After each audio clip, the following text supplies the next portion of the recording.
The signal came through the Deep Space Monitoring Station at 0347 hours, Galactic Standard Time.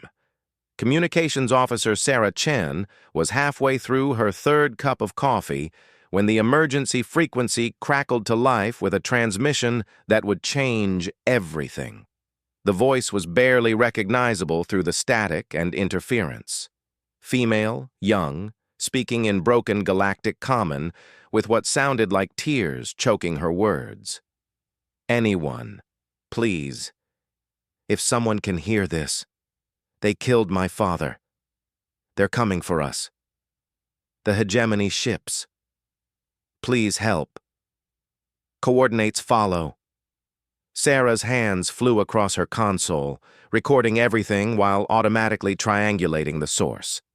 The coordinates placed the signal somewhere in the outer rim, in a sector that most civilizations had written off as too dangerous or too worthless to bother with. But someone was out there, and they were dying. The transmission cut to static. Sarah stared at her screens for exactly 3 seconds before hitting the priority alert button. Within minutes, Admiral Marcus Webb was standing behind her chair, his weathered face grim as he listened to the recording for the third time. "How long ago?" he asked. 18 minutes, sir. The signal degradation suggests it traveled approximately 47 light-years. Webb nodded slowly. In his 30 years of service, he had heard plenty of distress calls. Most came from merchant vessels or colony ships facing mechanical failures or pirate attacks. This was different.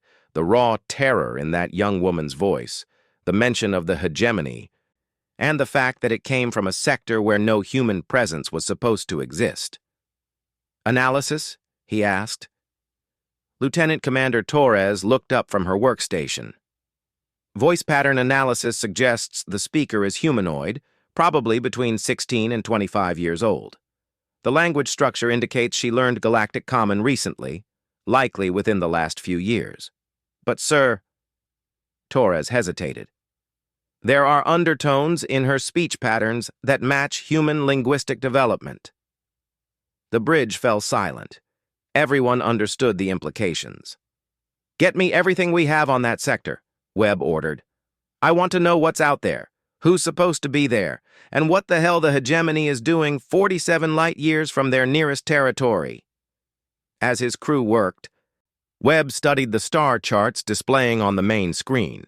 The coordinates led to a system called Kepler 442, containing a single habitable planet that surveys had designated as marginal for colonization. According to the records, no major power had claimed it, and certainly no humans were supposed to be there. But someone was, someone who spoke like a human and was calling for help. The data started coming in pieces. Long-range sensors detected elevated energy signatures consistent with weapons fire. There were at least 12 hegemony heavy cruisers in the system, more military force than they typically deployed for anything short of a major campaign. Most disturbing of all, there were signs of orbital bombardment. "Sir," Communications Officer Chen spoke up, "I'm picking up fragmentary transmissions from multiple sources in that system. Most are too degraded to decode, but—" She paused, her face pale. "Some of them are in English, sir." The bridge went dead quiet again. English, not Galactic Common, not any of the major trade languages, but English. The ancient tongue that humans had carried to the stars, that they still used among themselves when they didn't want other species to understand. Admiral Webb had commanded ships in 3 different conflicts and had faced down everything from Zilithian war fleets to Corvan raiding parties. But the cold fury building in his chest was something new entirely. "Chen, open a channel to Fleet Command. Priority Alpha." "Channel open, sir." "Fleet Command, this is Admiral Webb aboard the UES Retribution. I am declaring a Code 7 emergency and requesting immediate authorization for deep space rescue operations." The response came within minutes. Fleet Admiral Sarah Mitchell's voice carried across space with crystal clarity. "Marcus, explain." Webb transmitted the recording and the analysis data. The silence that followed lasted exactly 93 seconds. "Authorization granted," Mitchell finally said. "You have full discretionary authority. Take whatever you need." "Understood, ma'am. I'll need the 8th Fleet." Another pause. The 8th Fleet was humanity's heavy assault force, built around 3 Dreadnought-class ships and supported by 47 destroyers and cruisers. It was the kind of force typically reserved for major military campaigns. "The 8th Fleet is yours, Admiral." "God help whoever you're going to fight." Webb cut the channel and turned to his crew. "All hands, prepare for immediate departure. Navigation, plot a course for Kepler 442, maximum jump range. Engineering, I want FTL drive at 110%. I don't care if we burn out half the coils." "Sir, that's a 47 light-year journey," his navigator pointed out. "At maximum jump range, we're looking at 16 hours minimum." "Then we'd better hope they can hold out that long." As the Retribution's massive frame began to thrum with power, Webb authorized the recall of every human ship within 3 sectors. The response was immediate and overwhelming. Merchant captains abandoned cargo runs. Independent contractors dropped everything. Even the notorious Captain Sarah Voss, commander of the privateer vessel Vengeance, transmitted her intent to join the fleet. By the time the 8th Fleet jumped into hyperspace, it had grown to nearly 200 ships. Word had spread through human space like wildfire. Someone was calling for help in English. Someone was under attack by the hegemony. Someone needed them. Humanity was coming. The journey through hyperspace gave them time to piece together more information. Intelligence officers worked around the clock, analyzing every fragment of data they could gather about the Kepler 442 system and its mysterious inhabitants. What they found defied explanation. According to long-range astronomical surveys, Kepler 442b was indeed habitable, but barely. High radiation levels, frequent electromagnetic storms, and a generally hostile environment had marked it as unsuitable for major colonization efforts. The planet had been surveyed once, 43 years ago, and dismissed. But the energy signatures suggested an established civilization, not just a small outpost or research station, but cities, possibly millions of inhabitants. "How is that possible?" Webb asked his intelligence officer, Commander Rodriguez. "We're not sure, sir. The radiation levels alone should make large-scale habitation impossible without extensive terraforming or advanced radiation shielding. But the population estimates are undeniable." "What about the hegemony? Why are they there?" Rodriguez's expression darkened. "That's where it gets interesting, sir. We've been monitoring hegemony communications for the past 6 hours. They're calling it a cleansing operation. They seem to believe the inhabitants are some kind of threat." Webb studied the tactical displays showing hegemony fleet positions. 12 heavy cruisers in high orbit, conducting what appeared to be systematic bombardment of population centers. It was textbook genocide. "Any idea who these people are? How humans ended up there?" "Negative, sir. But based on the linguistic analysis of the intercepted communications, they've been there for at least 2 generations, long enough to develop their own dialect while maintaining core English structure. A lost colony. Somehow, somewhere, a group of humans had found their way to one of the most inhospitable planets in known space and not just survived, but thrived. And now they were dying. The hegemony was not known for mercy. As a species, they viewed most other life forms as either resources to be exploited or threats to be eliminated.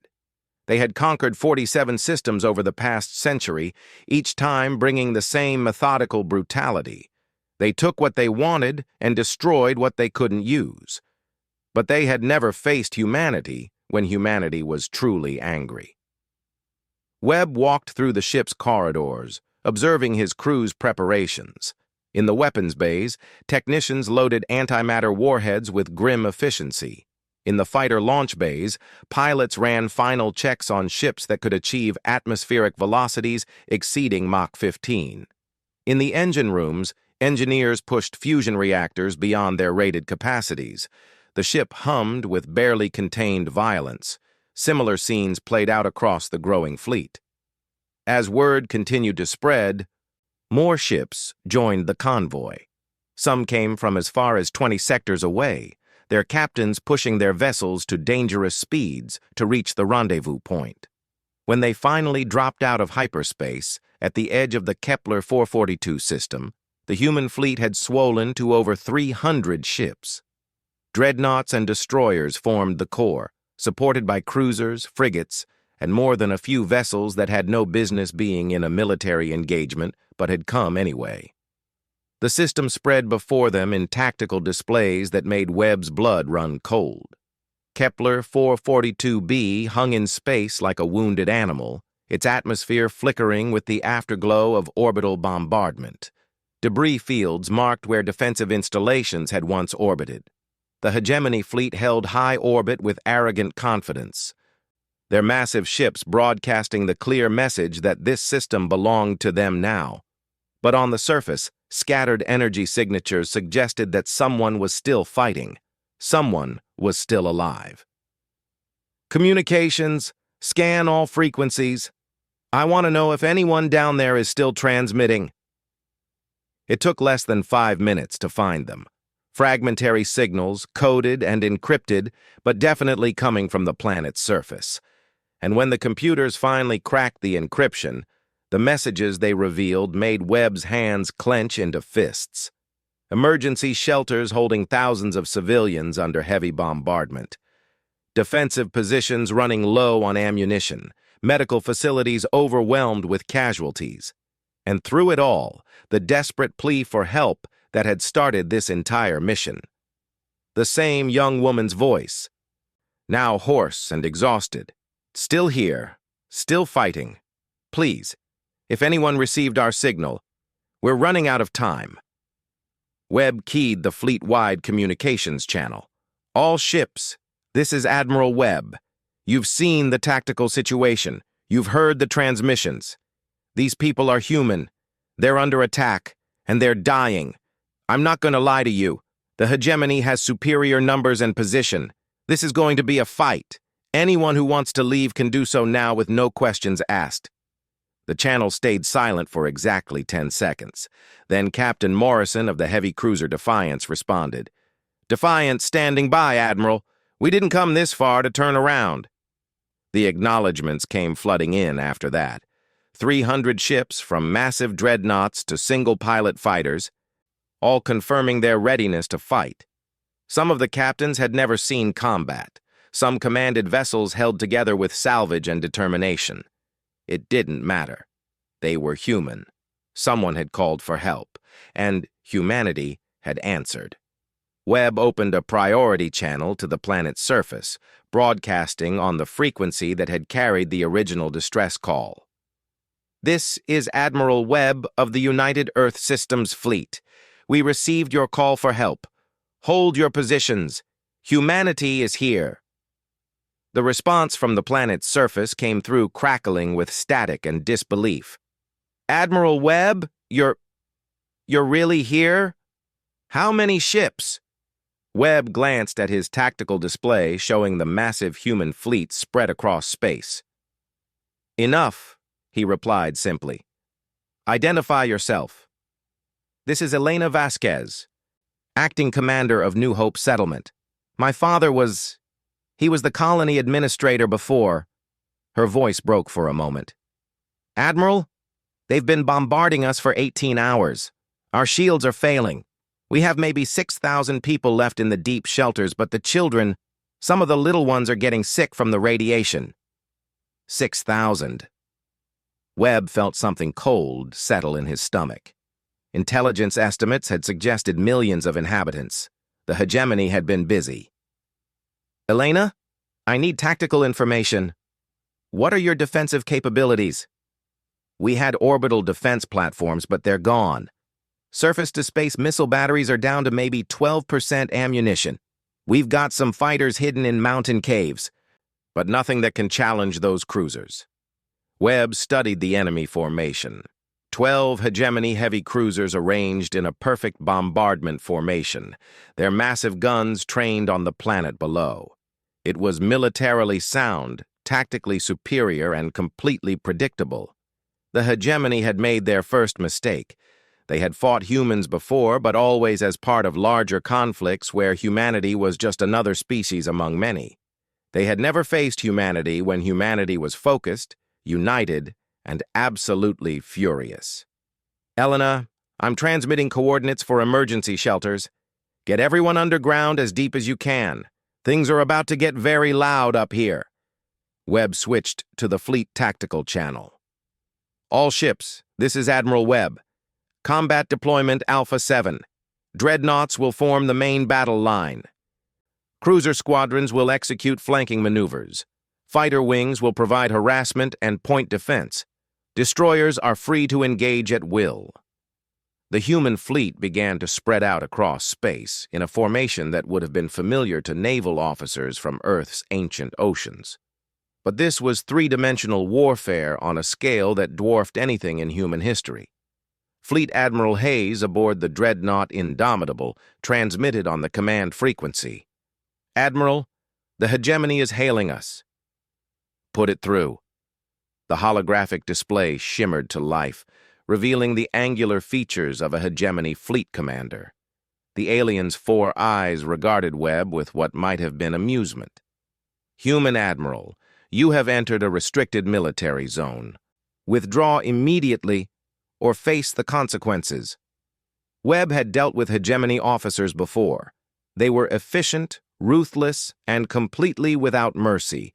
They had turned genocide into a science and conquest into an art form. This particular commander probably had the blood of dozens of worlds on his hands. Commander, Webb replied with perfect calm, you are conducting illegal bombardment of a civilian population.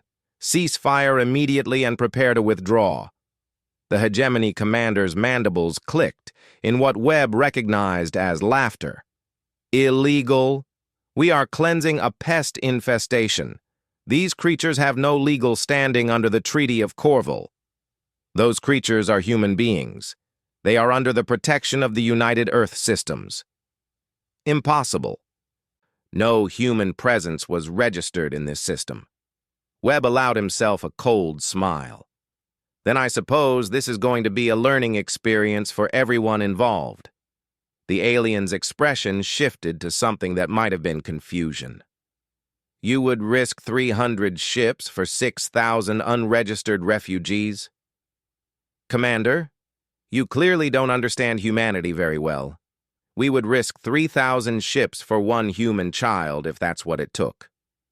The communication cut off. 3 seconds later, the hegemony fleet opened fire. The space battle that followed would be studied in military academies for centuries. The hegemony had numerical superiority in heavy ships and held the tactical high ground. Their weapons were precisely calibrated, their formations perfect, their targeting solutions flawless. It didn't matter. Human military doctrine had evolved through thousands of years of warfare on a planet where survival meant constant adaptation. Humans fought dirty, fought smart, and never, ever fought fair when lives were on the line. The first wave of human fighters came in low and fast, skimming the upper atmosphere of the planet to avoid detection until the last possible moment.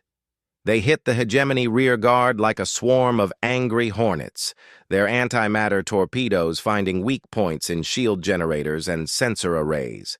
As the hegemony fleet tried to reorganize to meet this threat, the human cruiser squadrons struck from the flanks. They didn't try to engage in direct confrontation. Instead, they fired spreads of gravity mines and electromagnetic pulse weapons, disrupting hegemony formations and communications. The dreadnoughts came last, their massive weapons charging as they approached at velocities that should have been impossible for ships their size. The lead ship, Indomitable, fired its main guns at point-blank range into the hegemony flagship.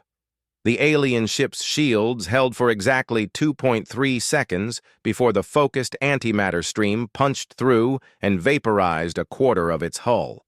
Webb watched the tactical display with grim satisfaction. The hegemony commander had made his second mistake. He had assumed this would be a conventional fleet engagement, ship against ship in orderly battle lines. But humans didn't fight conventional wars. "Admiral!" Communications Officer Chen's voice was urgent. "I'm picking up transmissions from the planet. Elena Vasquez is reporting that some of the bombardment has stopped, but hegemony ground forces are beginning landing operations." Webb's expression darkened. The enemy commander was adapting, pulling ships from orbital bombardment to counter the human fleet, while simultaneously deploying ground forces to finish what the bombardment had started. "How many landing craft?" "Sensors show at least 200 heavy dropships making atmospheric entry. Estimate 40,000 hegemony troops with full support equipment." 40,000, against 6,000 civilians hiding in underground shelters. "Elena, this is Admiral Webb. Status report." The young woman's voice crackled through the static, but her tone had changed. The fear was still there, but it was mixed with something else now. Determination. "Admiral, we can see your ships fighting up there. It's beautiful. But we have dropships coming down all around the settlements. Our people are ready to fight, but we don't have the weapons or training for this kind of war." Webb made a decision that would violate at least 6 different interstellar treaties and probably start a diplomatic crisis that would last for decades. "Elena, stand by for emergency supply drop, and get ready for company." He switched to Fleet Tactical. "This is Admiral Webb to all ships. We are implementing Protocol 7. Protocol 7. Emergency intervention in support of human civilian populations under direct threat. It had never been used before because no situation had ever been desperate enough to justify it. Every ship in the human fleet that wasn't directly engaged in the space battle began launching landing craft, Marines, Special Forces, ship security teams. Even volunteer crew members grabbed weapons and prepared to drop into what would certainly be a meat grinder. But they weren't going alone. The supply drops began 3 minutes later. Automated cargo pods streaked through the atmosphere, their contents specifically designed for civilian resistance operations. Advanced weapons that could be operated by untrained personnel, medical supplies, communications equipment, body armor sized for adults and children. And with each pod came a message from Admiral Webb. "Hold the line. Help is coming." The space battle continued to rage above the planet. The hegemony had lost 3 cruisers and was being forced to divert more ships from bombardment duty to deal with the human fleet. But they were also managing to get more troops to the surface. Elena's voice came through again, now speaking over the sounds of weapons fire. "Admiral, they're hitting Settlement 7 hard. We've got maybe 200 people there, including families with small children. I don't think we can hold them." Webb checked the tactical display. Settlement 7 was on the far side of the planet from the main battle zone, surrounded by difficult terrain but also isolated from any potential reinforcement. "Elena, how many of your fighters are still operational?" "Maybe 30, hidden in the mountain caves, but they're not equipped for air-to-ground combat." "They are now. Check your supply drop inventory for retrofit kits Alpha through Charlie." The retrofit kits were another violation of interstellar weapons treaties. They could convert any atmospheric fighter into a close air support platform capable of engaging heavy ground forces. They were also completely illegal under the terms of the Civilian Protection Accords. Webb had stopped caring about legal niceties. "Admiral," Captain Morrison of the Defiance reported, "we've got the Hegemony flagship dead in space, but they're launching escape pods toward the planet. Looks like command personnel evacuating to take control of the ground operation." Negative. No survivors. Morrison understood immediately. "Copy that, Admiral. No survivors." The Defiance's point defense systems engaged the escape pods with surgical precision. There would be no hegemony command structure on the ground, no experienced officers to coordinate the assault. Just 40,000 troops cut off from their fleet and facing an increasingly organized resistance. The tide of the space battle was turning, but the real fight was just beginning on the planet's surface. In the deep shelters of New Hope settlement, Elena Vasquez was distributing the weapons that had arrived in the supply drops. Farmers and teachers and shopkeepers were learning how to operate military-grade equipment with the desperate efficiency of people who knew their children were counting on them. "Admiral Webb," Elena transmitted, "the weapons, they're incredible. But there are so many of them, and they have tanks and heavy weapons. How long until your people get here?" Webb checked the deployment schedule. The first wave of human ground forces would make planetfall in 43 minutes. The main force would arrive 6 hours after that. "Soon," he promised. "Just hold on a little longer." But even as he said it, Webb knew that 43 minutes might be too long. The hegemony ground forces were professionals, equipped with the best weapons their military could provide. They had orbital support and numerical superiority. What they didn't have was the fury of a species that had just discovered one of their lost colonies being systematically exterminated. The first human landing craft broke through the atmosphere 27 minutes early, their pilots pushing their ships beyond safe operational limits. They came down hard and fast, some crash landing when their engines failed, others setting down just long enough to disgorge their passengers before taking off again to provide air support. The Marines who emerged from those ships had trained their entire careers for conventional warfare. But this wasn't conventional warfare. This was personal.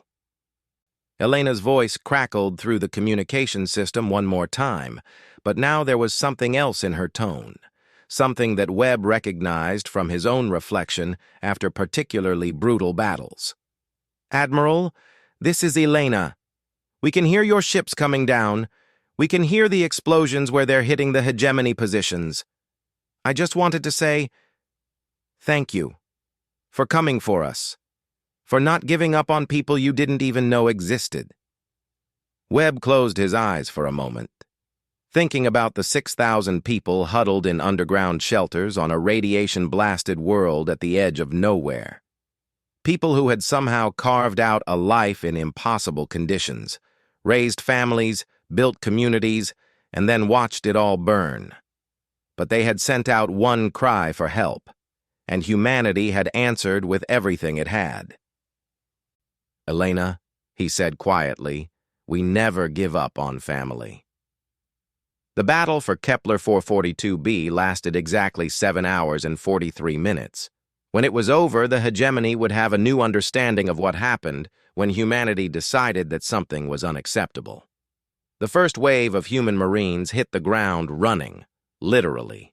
Their drop pods scattered across the planet's surface in a pattern that seemed random, but had been calculated by military computers to provide maximum support to the embattled settlements while cutting off hegemony supply lines.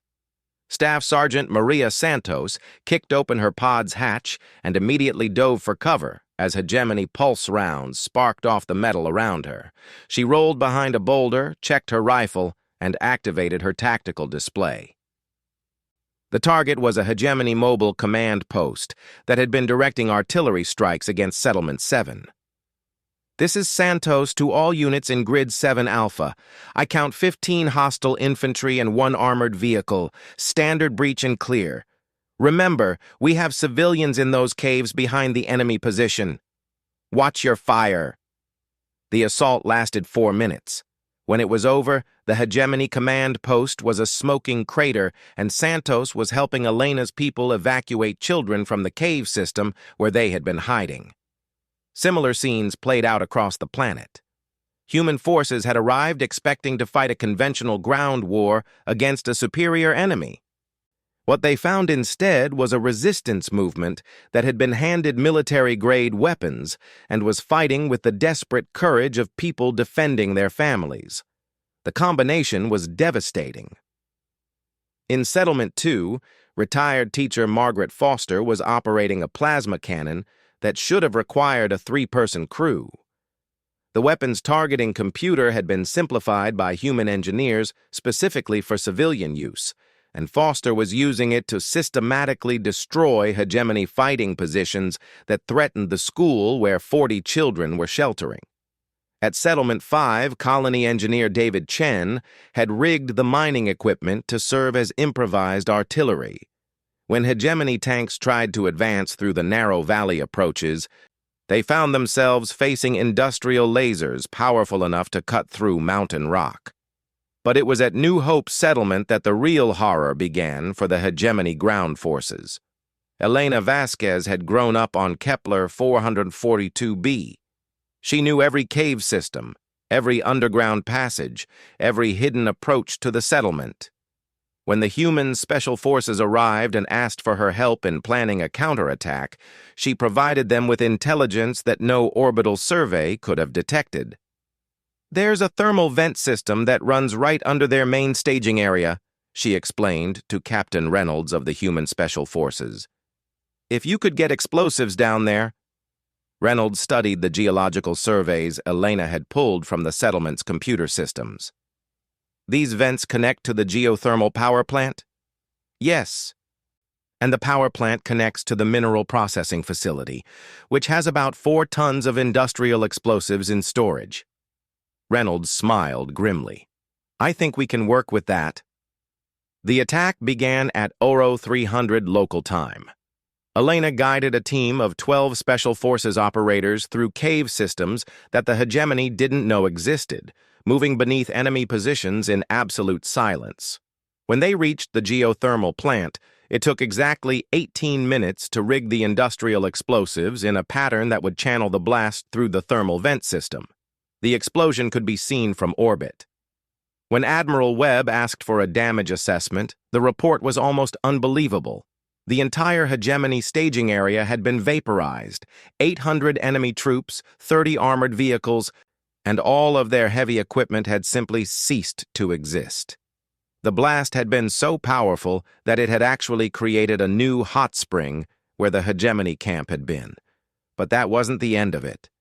The surviving hegemony ground forces tried to regroup and establish a defensive perimeter around their remaining landing zones. It was a tactically sound decision that might have worked against any other enemy. They hadn't counted on humanity's capacity for creative violence. The human forces had been studying hegemony tactics and equipment for 6 hours now. They had identified weaknesses, analyzed behavioral patterns, and developed countermeasures that the hegemony military had never encountered before. Hegemony body armor was designed to stop energy weapons and projectiles. It was not designed to stop industrial acid dispensed from crop-dusting aircraft that Elena's people had converted into attack platforms. Hegemony communication systems operated on frequencies that were completely secure from conventional jamming. They were not secure from the electromagnetic pulse generators that human engineers had improvised from the settlement's weather control equipment. Hegemony fighting vehicles were equipped with advanced targeting systems that could track and engage multiple threats simultaneously. Those targeting systems became useless when human forces started using holographic decoys powered by equipment salvaged from the settlement's entertainment centers. The space battle above was becoming equally one-sided, but for different reasons. The hegemony fleet had been designed to fight conventional naval engagements against opponents who followed accepted military doctrine. The human fleet was following no doctrine that any hegemony officer had ever studied. When 3 human destroyers deliberately rammed themselves into a hegemony heavy cruiser, the alien commander assumed it was a desperate tactic born of military necessity. When it happened again 20 minutes later, he began to suspect that humans might approach warfare differently than other species. When the third ramming attack was preceded by the human ship broadcasting what appeared to be celebratory music, he began to understand that he was facing an enemy that treated certain death as a tactical option. Admiral Webb watched the tactical display as another hegemony cruiser went dead in space, its power systems destroyed by a human suicide run. The aliens were adapting their formations to prevent ramming attacks, which made them vulnerable to the long-range missile barrages that human ships were now launching with devastating precision. "Admiral, Communications Officer Chen reported. "I'm receiving surrender signals from 4 hegemony ships." Webb considered the request. Standard military protocol called for accepting surrenders when offered, treating prisoners according to interstellar law, and conducting post-battle negotiations in a civilized manner. But Webb had been listening to reports from the planet's surface. He had heard Elena's voice describing what the hegemony bombardment had done to the outer settlements. He had seen the casualty reports from places like Settlement 4, where human families had been burned alive in their homes. Signal response: surrender not accepted. They wanted to conduct a cleansing operation. Let them explain that to whatever gods they worship. The human fleet pressed its attack with methodical brutality. Ships that tried to flee were hunted down by human fighters that seemed to have unlimited range and endurance. Ships that tried to fight were overwhelmed by human tactics that ignored conventional rules of engagement. The last hegemony ship died trying to escape into hyperspace. Its FTL drive had been damaged by human fire, and the ship tore itself apart when the jump field collapsed. On the planet's surface, the ground war was entering its final phase. The surviving hegemony troops had been cut off from orbital support and were running low on supplies. Some tried to surrender, others fought to the end. Elena Vasquez, who had started this war as a frightened young woman calling for help, ended it as the leader of a resistance movement that had helped destroy one of the most powerful military forces in the galaxy. When the last hegemony position fell, she was standing beside human Marines, carrying a weapon she had learned to use 6 hours earlier, coordinating the evacuation of wounded enemy soldiers who would be treated according to human medical ethics despite everything they had done. The aftermath was swift and decisive. Admiral Webb established orbital supremacy and began coordinating massive relief efforts for the surviving colonists. Medical ships arrived within 18 hours, followed by engineering vessels, supply transports, and the first wave of what would become a permanent human fleet presence in the sector. Elena found Webb 2 days later in the temporary command center that had been set up in what remained of New Hope settlement. The Admiral was studying reports on reconstruction efforts when she knocked on his door. "Admiral, I wanted to thank you again, and to apologize." Webb looked up from his paperwork. "Apologize for what?" "For not identifying ourselves in that first transmission. If I had said we were human, would you have come faster?" Webb set down his tablet and studied the young woman who had somehow survived the complete destruction of her world and then helped fight back against impossible odds. "Elena, I want you to understand something. When we heard that transmission, we didn't know you were human. All we knew was that someone needed help." She seemed confused by his answer. "You called for help," Webb continued. "That was enough. It would have been enough if you had been Zalithian or Corvin or any other species. We came because you asked us to, not because of who you were. But the response was so massive. 300 ships. 300 ships because word got out that civilians were being murdered. The fact that you turned out to be human just meant that we took it personally." Elena was quiet for a moment. "What happens now? To us, I mean?" Webb gestured toward the viewport, where Elena could see the construction crews already working to rebuild the settlement with materials and technology that far exceeded anything the colonists had possessed before. "Now you rebuild, with help this time, and with the knowledge that you're not alone out here anymore." "And the hegemony?" Webb's expression hardened. "The hegemony just learned that there are consequences for targeting human civilians. Word of what happened here will spread through their territory within days. They'll think very carefully before they try anything like this again." That turned out to be an understatement. Within a month, intercepted hegemony communications revealed that the entire Outer Rim had become a no-go zone for their military operations. The loss of 12 heavy cruisers and 40,000 troops in a single engagement had sent shockwaves through their command structure. More importantly, it had established a precedent. Humanity's response to the destruction of an unknown colony had been so swift and so overwhelming that every military planner in the galaxy had to recalculate their assessments of human capabilities. 3 months later, Elena Vasquez was appointed as the official liaison between New Hope Colony and the United Earth Systems. Her first act was to establish a deep space monitoring station that would ensure no other lost human settlements would face extinction alone. Her second act was to name that monitoring station after her father, who had died trying to organize the colony's defenses against the initial hegemony attack. Her third act was to make sure that the station's emergency beacon was powerful enough to reach any human ship within 50 light-years, because Elena had learned something that the rest of the galaxy was still coming to understand. When humans heard a cry for help, distance was no barrier. Neither was impossible odds. Neither was the prospect of facing an enemy that outnumbered them 10-1. One voice had called out across the darkness of space, asking for help from anyone who could hear, and humanity had answered with wrath, with fury, and with the absolute certainty that no one should die alone when help was possible. The hegemony never attacked another human settlement. Not because they couldn't, because they remembered what happened the last time they tried. And in the deepest archives of human space, Elena's original transmission was preserved exactly as it had been received that night at 347 hours Galactic Standard Time.